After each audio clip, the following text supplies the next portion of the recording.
Well, it's Wednesday again. Time to take a quick look at some things I bought that I found useful on the bench. Welcome to the model room.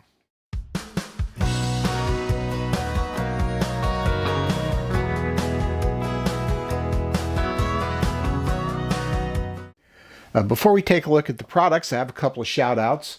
This card is from Larry over at Larry's Model Shop. And you can see by this card that Larry is very eclectic in the types of models that he chooses to build. You got a sports car, station wagon, and a hot rod. And, well, they're all Ford, so maybe there is a theme there. I don't know. But in any case, Larry, thank you very much for the kind words. If you haven't been to Larry's channel, go over there at Larry's Model Shop, take a look, subscribe. It's a terrific channel. Thank you very much. Next up is from Vinny over at Pit Stop Scale Model Garage. These are terrific cards. He sent me 3 different things. And this is his scale garage. It's got the 3 Camaros in there. Like that very much. DeCuz 6951. And here is his 68 Camaro for the Rambler 69 group build.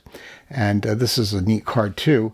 And then here are a business card with some other models.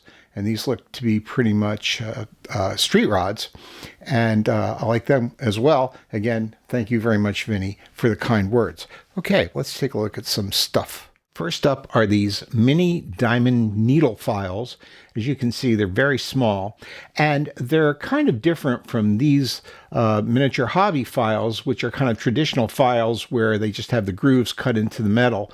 This is more of a sandpaper type of grit finish.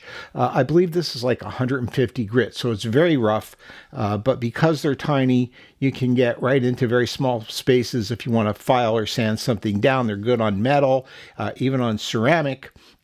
And they come in different types. I have actually 5 in this set. I can't find one, but there are flat, round, triangular, and pointy on the end. So I use these, and once in a while, they come in handy. This tool is from Micromark. I believe they call it a duplicating cutter. You'll see I'll put links to everything below. This piece here travels up or down this bar and locks in place. Your razor saw or knife goes in here. And you take a piece of tubing or styrene or whatever and just slide it in up to the stop. Give it a cut. It doesn't take long. And then you have a piece that is uniform to all the other pieces that you cut up against that stop. Not bad. This is a quick disconnect for the airbrush. That's not really what I want to show you, although I will mention that if you're buying just the generic ones online, I find that it doesn't take too long before they start to leak.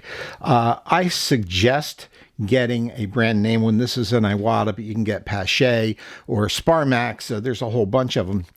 They may cost a little more, but it's going to be a better product, I think, and last longer. In any case, I was not meaning to actually show this, but when I got this, and I wanted to attach it, it reminded me that I make my attachments old school style with this. This is just a chunk of beeswax, and this was recommended to me many years ago by an old fella who was really a good hobbyist, had a hobby shop down in Burlington, New Jersey, and rather than put Teflon tape on this, which, works okay, you just run this across the threads, and you get that beeswax in there.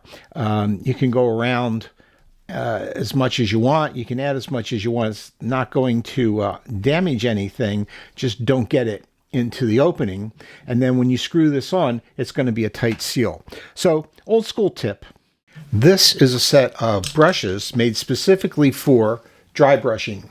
As you can see, they're a little tighter than the average brush. They've got those rounded edges. You can use them either for lightly stroking back and forth or dabbing, and they work very well. I've used them to dry brush, and you can have a really light touch and just hit those highlights. In addition, I wanted to show you this. This is from Ammo Paints by Mig Jimenez. He calls it light metal. It's really kind of silver, and it is dry brushing paint. As you can see inside, it is very thick.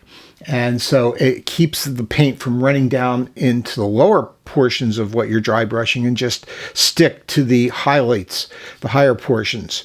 And it works very well. And the thing about it is, this is acrylic paint.